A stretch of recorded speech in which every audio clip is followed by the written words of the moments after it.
من ربك ربي الله ما دينك ديني الإسلام. Assalamu alaikum. Welcome to Deen Matters Family Edition.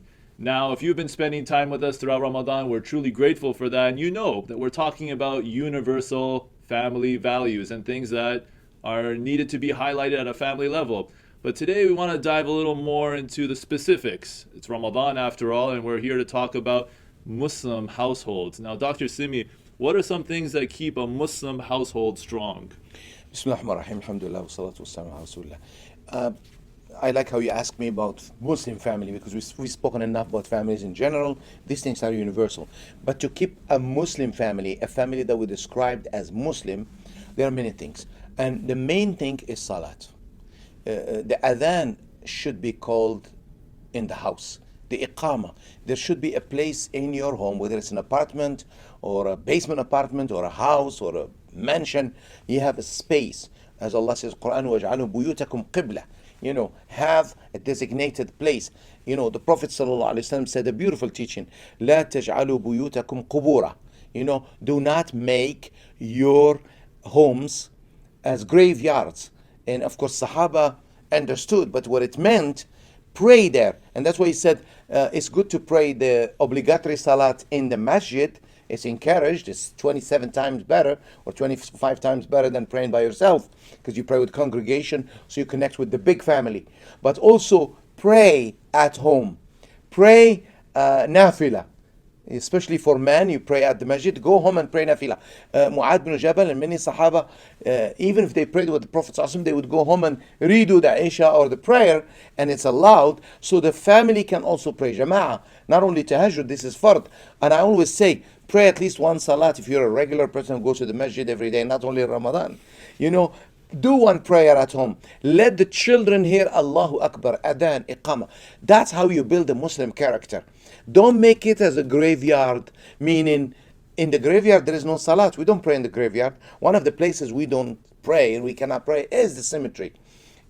And he said, don't make it like a graveyard. Let the adhan be called. Husband and wife wake up in Fajr time or pray together. Call her, turn down the stove and come, let's pray. Children see mommy and daddy. It's prayer time. Even the children will join you. You've seen many times children go, Allahu Akbar, move. If they don't see that, where are they going to see it? You instill in them that connection with the Creator. From an early age, as they learn concepts, they know part of who we are is we go bow down and do Allahu Akbar to Allah. Because it's too late when they are 15 or 16, you try to tell them pray, and you never prayed in front of them. Now that you started praying, you expect them to change like you did. And this is a very common problem. So one of the things to keep the family, Muslim family strong, pray together. A family that prays together, stays together, and will go to Jannah together, as the Quran says, with their families. I don't know about you, but that image of graveyard is very, very heavy. Like, it's almost as if salah brings life to the home. Salat is life, brother. Salat, because you see the movement of the sun. The Fajr, dawn, and then we have noon, and then we have afternoon, and then we have sunset, and then we have night. Dawn, the break of dawn, that's the sun is sending rays from the other side, and then you see throughout the horizon light. Okay, that symbolizes birth.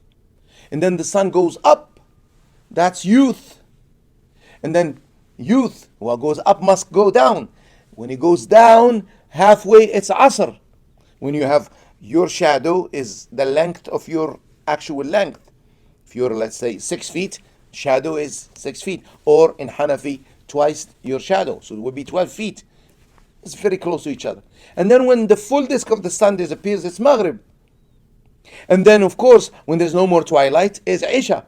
So Salat is life. The movement of the sun symbolizes, and the times for Salat, they symbolizes life. And we're supposed to reflect on this. We're born, we grow up, and then what goes up must come down, middle age, and then old age, and then death. And these values are taught to the children and they understand the connection between life and between life and of course salat. Salat is life. Salat comes from sila, which is connection with God. Now, for someone watching this, you might be saying, this is important. I know it up here intellectually. I know in my heart salah is so important. But life is difficult. I have to be at work. I'm working 2-3 jobs. It's very tough to maintain that in the household. Any advice? Well, two advices. Number one, prioritize. If your connection with Allah is less important than your work and making a living, then of course you're going to delay salat. And there's no excuse. We wouldn't be here if He didn't bring us here. We all have work. We all have to make a living. We all have, bills to pay.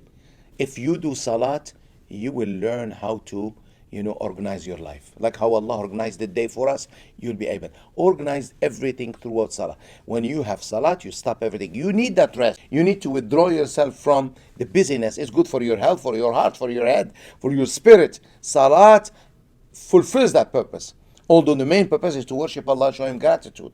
But the whole program is beneficial to you. And nobody benefits. Allah does not benefit from our salat. He doesn't need it. It's us who benefit, both in this life and in the hereafter. And the second point, you don't have to do the nafila and the whole sunnahs. I met some youth and said, I can't pray. My parents said you have to do this. Dhuhr is 12 rak'ahs. Asr is so much. Maghrib is 9 rak'ahs. Yes, some books actually says you have to do this before Dhuhr. No, what's before Dhuhr or after Dhuhr, those are sunnah. You're not going to be asked about them in the Day of Judgment. Do first Dhuhr, get used to fard, and then start to do the sunnahs little by little. Start with witr and do 2 rak'ahs of fajr before the fard, and slowly add. Don't do everything. And sometimes you have to combine Dhuhr and Asr, especially in winter. If you are traveling, or sometimes the weather is bad, and Maghrib and Isha, it's easy for those who want it. But those who don't want it, it's going to be always difficult no matter what, mitigation we bring on the table. Thank you, Dr. Slimi, for this wonderful reminder about salah. We have 5 times a day the call, and we have to answer that call. So truly grateful for that. Thank you for tuning in to Deen Matters. Hit the subscribe button, and if you have any questions or comments, feel free to drop them down below. We'd love to hear from you. And as always, until next time, Assalamu alaikum.